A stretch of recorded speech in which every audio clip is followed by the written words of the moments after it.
Thank you for being here. I'm Dr. Fayron Epps, a nurse scientist, founder of ALTER Dementia, and a servant leader committed to building a true culture of care within our communities. It is an honor to gather for this meaningful dialogue, memory, and thought conversations as we turn our attention to brain health within our faith spaces. For far too long, conversations about memory changes have been whispered, if they even happen at all. Today, we are choosing something different. We are choosing openness, we're choosing understanding, and we're choosing action. Our goal of this segment is simple but yet powerful. It's to normalize conversations about brain health, encourage early and proactive dialogue with primary care providers and healthcare professionals, reduce stigma, and strengthen early recognition and support for individuals and families navigating change. Y'all, when we talk early, we support early. When we support early, we build hope. My hope is that today's conversation strengthens your confidence to lead with actions. Today, we will speak with Reverend Howard Anderson Jr. And now, y'all know faith communities, well, for me, have always been a trusted place of refuge, wisdom, and healing. And our faith leaders, as Reverend Anderson, they shape how we respond to life's most sacred and vulnerable moments. So I'm looking forward to diving in our conversation today. But before we do that, I would love to welcome Reverend Anderson. Welcome. Hello. Before we get started, could you share with us a little bit about yourself, your role at the church that you are leading? Yes, very excited to be here. Thank you for having me.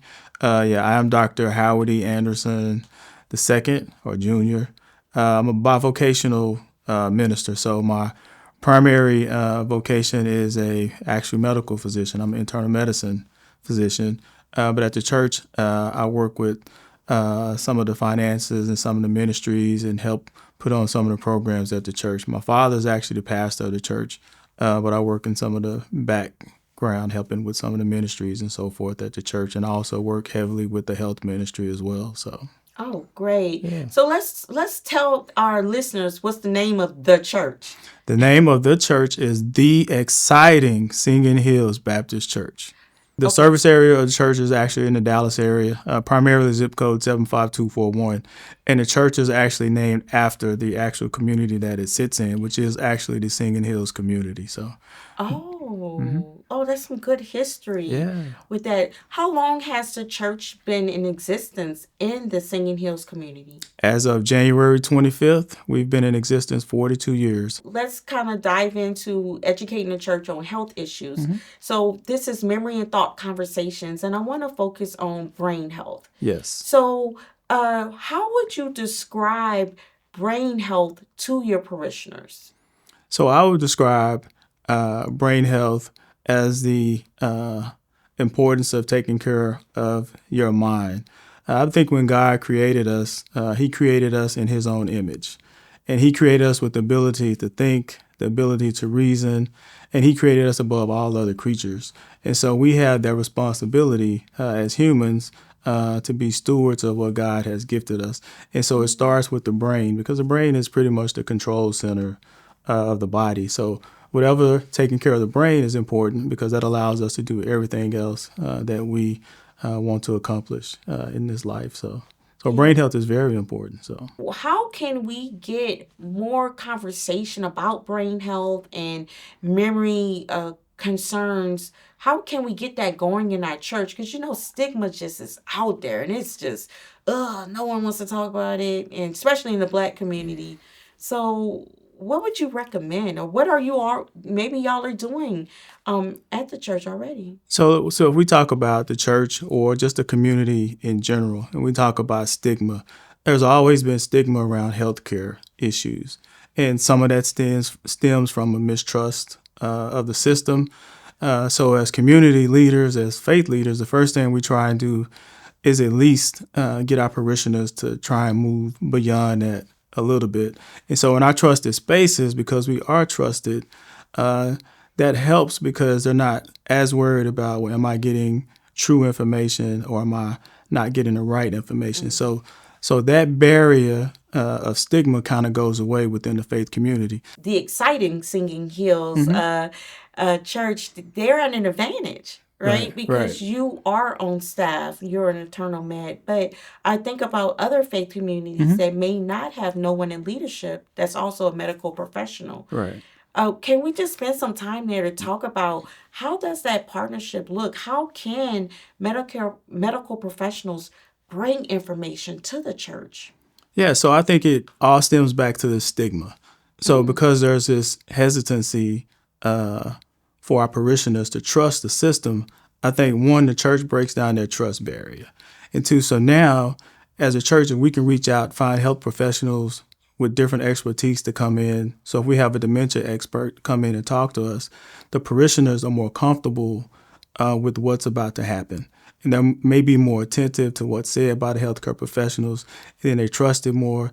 And because of that trust, I think it allowed them to move to action a little bit more sooner than they otherwise would have. So I think it's very important, and I think it's a great place for these conversations to be had. And also I think it's a great place because the churches can bring in healthcare professionals with those expertise too. I want to just talk a little bit more about this because I want to know, as we have healthcare professionals that are listening in, how do they make that introduction? How do they approach a faith community in their area? Do they just pick up the phone and call? Like, what would make you listen to them? Like, what is it? I think it's probably a two-way street. There may Okay. be some hospital systems, some healthcare systems that may actually have experts in certain areas. And if they're actually trying to do a little marketing, they may call on different churches and so forth and say, hey, we have these programs. Are you interested in participating in these programs? We have an expert who can come out and talk. And there may be other churches who may have people like myself. So they may have nurses or other healthcare professionals.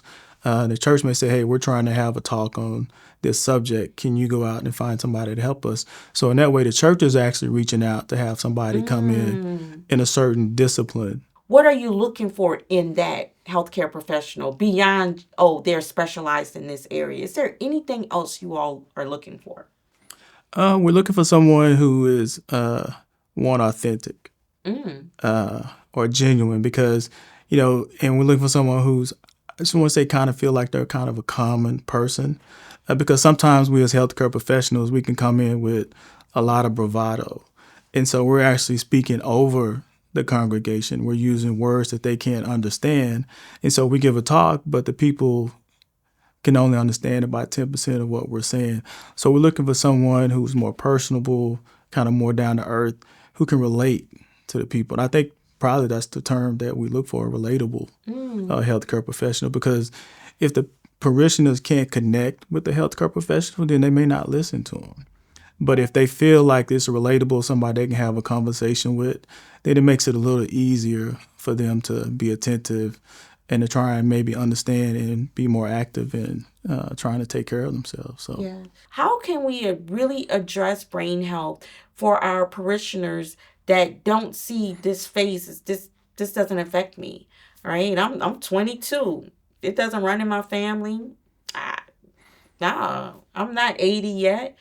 What can we do, or what can you do as a pastor to get them to see that, hey, this is important for you at the age of 22? Yeah, so it's like when you talk to your family about arthritis, if my dad is 65, for instance, and we're talking about arthritis, and I'm 22, I may say, well, I don't know what you're talking about. And then, our parents always say, live long enough, you will understand. And so dementia is one of those diagnoses that, yeah, it may not affect you right now, but as time goes on, you may become affected. So we're actually trying to help you have some understanding before it actually gets to the point where it's beyond the point where you can find help. So part of that is helping our congregation learn about screenings.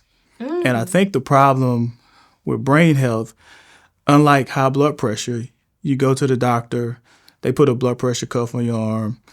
Anything over 140 over 90 is high.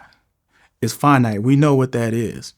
I think with dementia, there's so many variables that we don't know what to look for, what we're going to do once we find it. And so I think that's what makes it so difficult and makes it a lot harder to get the information out. And so, You're a doctor as well at the church, but also I'm assuming y'all have other healthcare professionals that are also members of the church yes. as well. hmm Do you see that they are engaged in the health ministry or any other health programming? Yes. So, I mean, we in our health ministry itself, we have nurses, we have nurse practitioners, we have paramedics. So we're all involved at the same level of trying to make sure our church is informed on things that go on in the health community, informed about different types of screenings, as well as informed about their own medical conditions. As we wrap up, is there anything else you would like to share with our listeners about brain health, memory changes? Yeah, for me, being a physician and being a minister, from a physician standpoint, I sit in front of a lot of families who are dealing with what's going on with my relative. From a memory standpoint, Yeah. it could be as simple as, hey, we misplaced the keys, you can't forget our name. So sometimes when they come to see me, it's very late in the process. So for me, it's very important to impress upon faith leaders, faith communities, that this is information we need to try and get out to the community so that we can actually arrive at these questions earlier, much earlier in the process, because the earlier we identify, there may be more that can be done earlier. It's been said an ounce of prevention is worth a pound of cure. And that's true.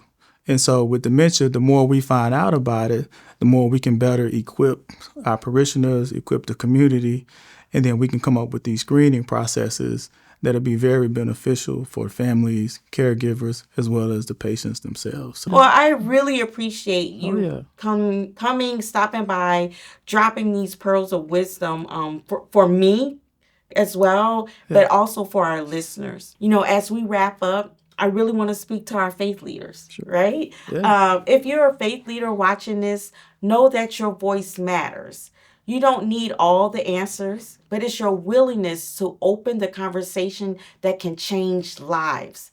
Together, by centering stories and shifting stigma, we can build healthier futures for our families and communities. Thank you.